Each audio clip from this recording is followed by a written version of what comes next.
apabila kita berbicara berkenaan dengan topik qada wal qadar, pasti kita akan membincang berkenaan dengan dua jalan ataupun dua ekstrim aliran cara mereka menanggapi qada dan qadar ini.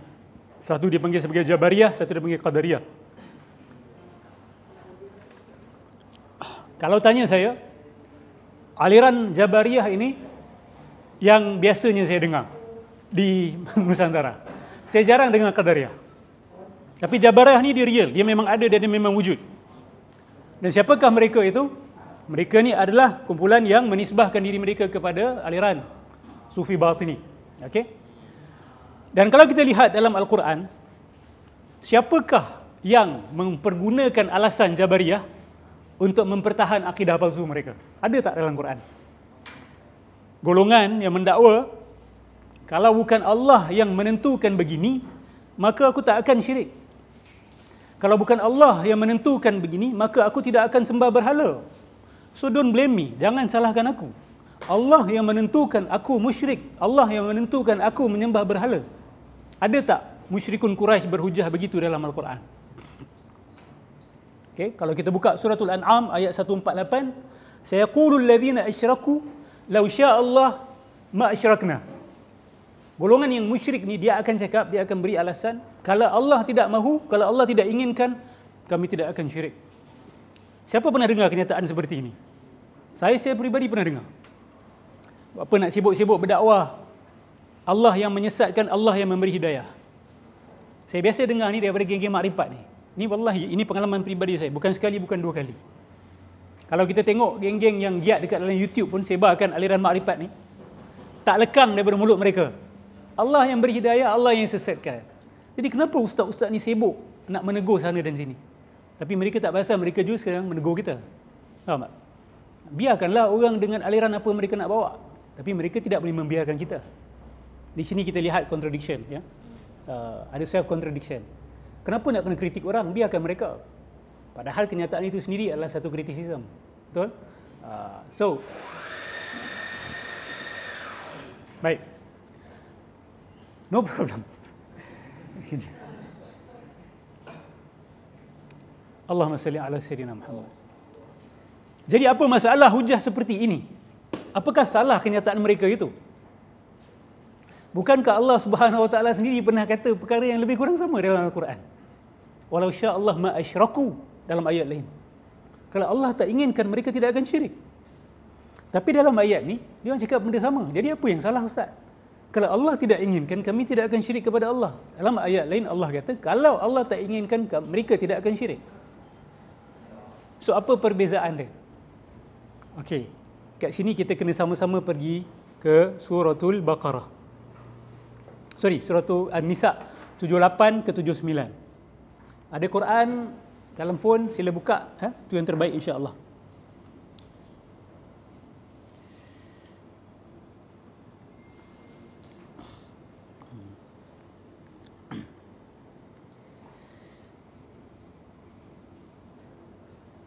Baik.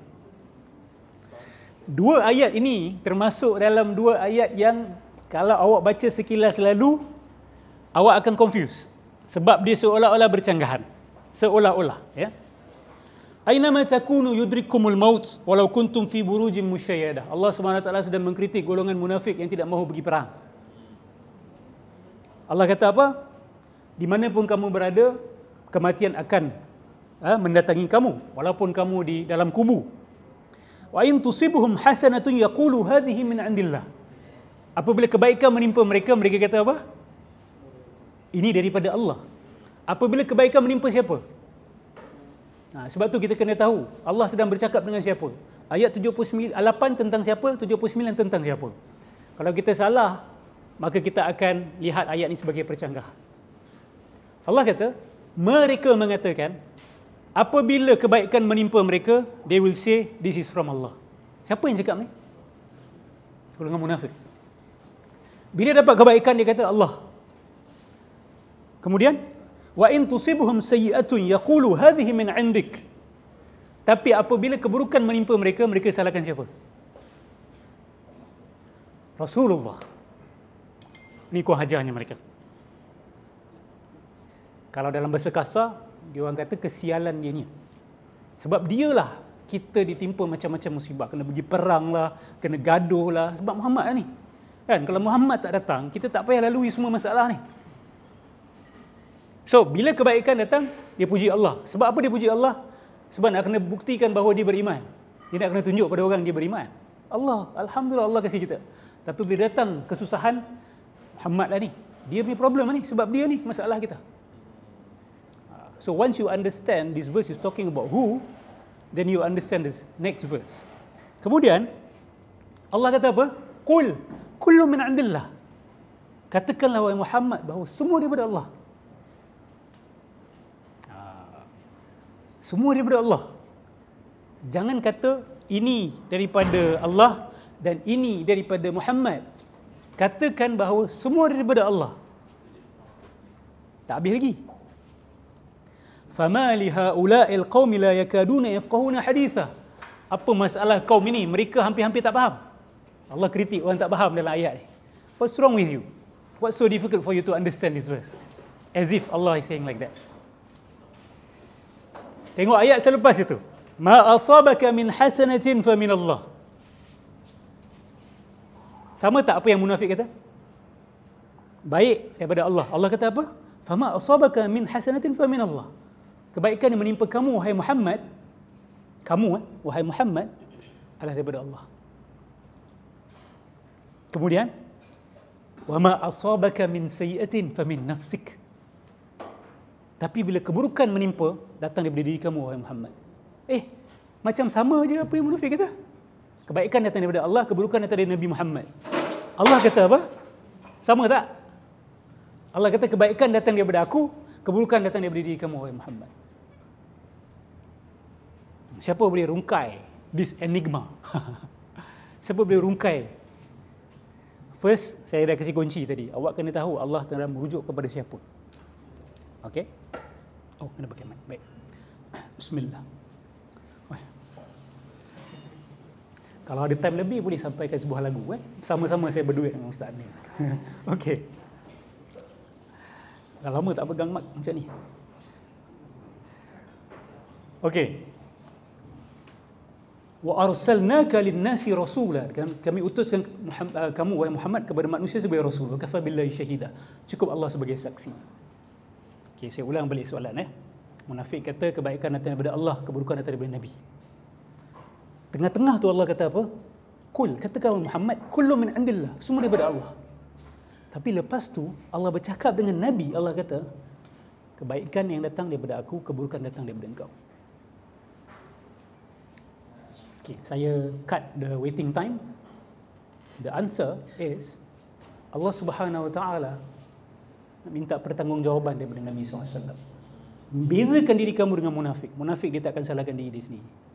Dia akan salahkan orang. Bila berlaku masalah, dia ni lah yang salah. Dia tu lah yang salah. Tapi Allah tegur Nabi. Allah kata, ya Rasulullah, kau jangan buat apa yang dia orang buat. Bila berlaku kesalahan, berlaku kesilapan, berlaku musibah, Muslims will take responsibility. First and foremost, this is my fault. Macam Nabi Adam, ayah kita dulu, dia tak salahkan orang lain. Ada pernah kita dengar Nabi Adam kata, setan yang buat aku macam ni. He takes responsibility. Dia bertawad kepada Allah Subhanahu Wa Taala. So faham tak ayat ni? Sebab banyak geng-geng ni dia akan ambil ayat ni. Tapi dia faham ke tak faham, dia salah park, salah corner ayat tu cerita lain. Tengok balik ayat ni dan mantapkan kefahaman kita. So geng-geng Jabariyah ni sama juga. They do not want to take responsibility. Aku syirik sebab Allah. Kan semua takdir. Tidak ada satu pun yang terlepas daripada takdir Allah Subhanahu Wa Taala. Di sini kita lihat konsep wahdatul wujud is a very fertile ground for this belief, for this nonsense. Sebab mereka mengisbatkan yang wujud hanya Allah. Bila yang wujud hanya Allah, yang berkehendak hanya Allah, dan yang berkudrah juga hanya Allah. Jadi kalau you gabung ketiga-tiga ini, wujud hanya Allah, iradah hanya Allah, kudrah hanya Allah, maka betul lah Jabariyah itu. Betul lah Jabariyah itu. Sehingga ada seorang yang terkenal di tanah Melayu ini, saya tak payah sebut nama, sebuah buku juga yang terkenal. Mereka memberikan perumpamaan ikhtiar manusia dengan ikhtiar Allah, kebebasan manusia dengan iradah Allah. Kita ni bagaikan pen di tangan penulis. Okay. Ini adalah perumpamaan yang tidak beza dengan perumpamaan yang diberikan oleh Jabariyah di zaman 200-300 tahun selepas Rasulullah itu. Mereka kata apa? Kita ni bagaikan bulu burung ataupun bulu ayam yang ditiup angin. We don't have any power at all untuk tentukan ke mana arah tuju kita. So they stop using that metaphor. Instead they say kita ni bagaikan pen di dalam tangan penulis. Apa beza? Apa beza? Adakah akan dipersalahkan pen itu kalau berlaku penulisan yang salah? Tak. Bulu burung itu kalau terbang masuk ke rumah orang atau tercocok mata orang, adakah bulu burung itu akan disalahkan?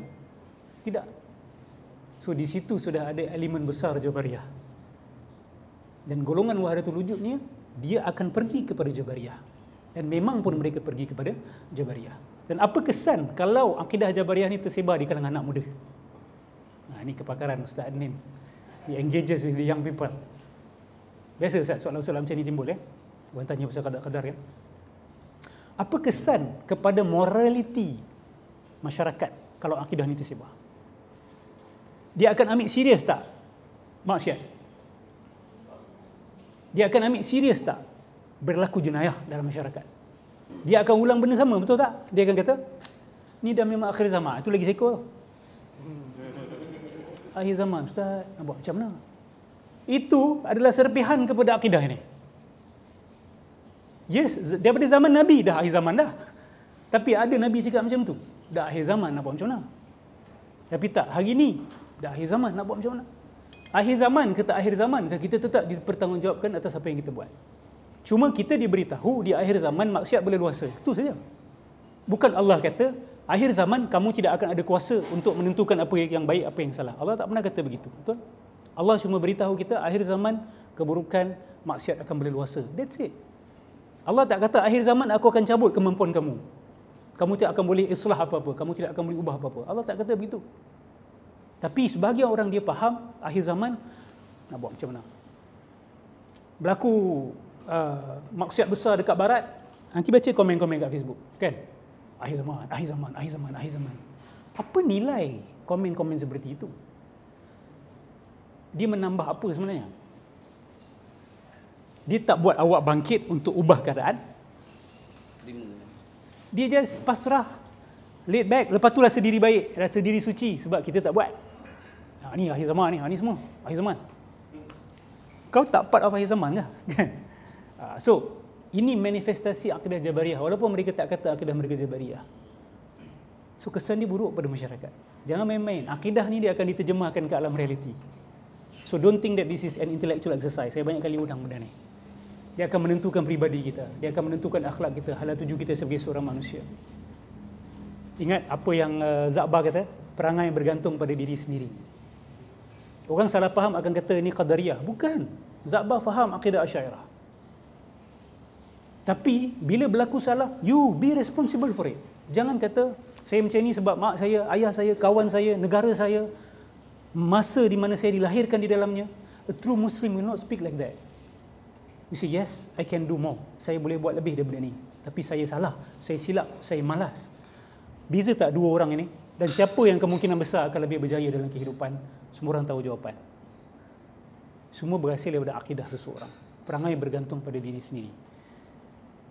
Bagus kalau boleh disebarkan buku ni kepada anak-anak muda. Ini salah seorang pemikir besar Melayu yang dia faham what is our biggest problem. Terlalu bergantung kepada orang lain. Dalam segala segi, bahkan dalam bab agama pun bergantung kepada orang lain. Ingat betul tak? Dalam bab agama pun bergantung kepada orang lain. Nak selamat ke akhirat pun bergantung kepada orang lain. Allahumma salli ala Sayyidina Muhammad. Baik.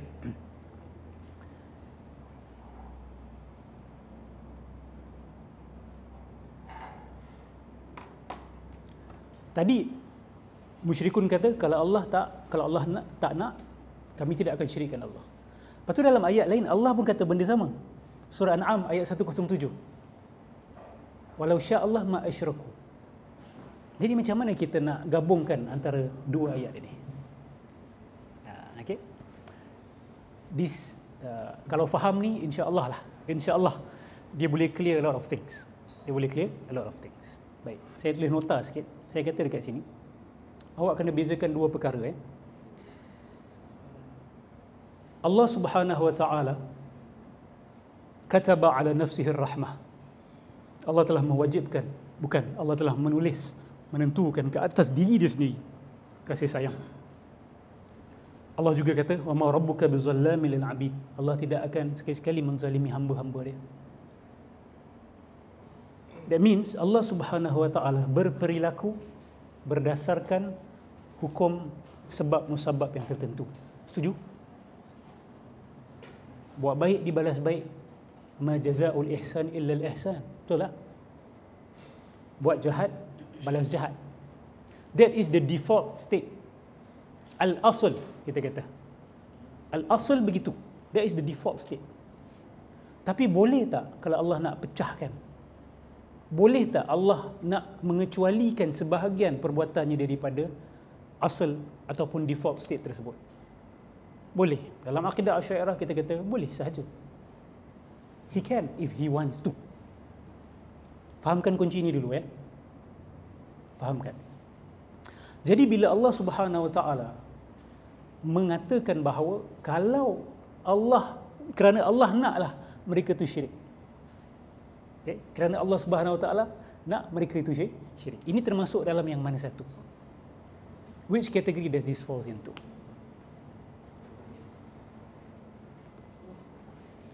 Ini termasuk dalam kategori Allah Subhanahu wa taala dia tidak halang proses sebab musabab tu. You buat jahat, you tak nak hidayah, you syirik. Tapi kalau Allah nak halang dia jadi musyrik, boleh tak? Boleh.